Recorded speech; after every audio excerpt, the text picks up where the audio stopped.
Hello everyone, আশা করছি সবাই অনেক বেশি ভালো আছেন। তো অনেকদিন পর আজকে আপনাদের সাথে একটা রিসেন্ট ব্লগ শেয়ার করব। ঘুম থেকে উঠেই দেখছিলাম বাইরে এরকম কুয়াশাচ্ছন্ন ছিল। তো সকাল সকাল ঘুম থেকে উঠে ফ্রেশ হয়ে রেডি হয়ে নিব। কারণটা হলো আমি অনেকদিন পর বিয়ের দাওয়াত পেয়েছি, তাও আবার গ্রাম্য পরিবেশে।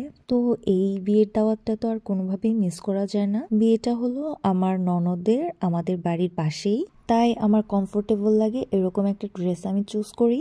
এই ড্রেসটা আমি অনলাইন থেকে নিয়েছি, যেহেতু আমি খুব বেশি মেকআপ চেকআপ করব না, যে কারণে সিম্পলি একটা লুক দেওয়ার ট্রাই করছি। সাথে আমি গোল্ডের কিছু জিনিসপত্র চুজ করছিলাম। তো এরপরে এই ড্রেসের সাথে ম্যাচিং করা যায় এরকম কিছু গোল্ড আমি পরে নিয়েছি। আমি একটা সাথে ব্যাগও নিয়েছি, যেটাতে আমি মোবাইল, চাবি এগুলো রাখতে পারি। এরপরে মনে হলো যে আমার তো পায়ের নুপুরও আছে, তো সেগুলোও পরা যাক। সাথে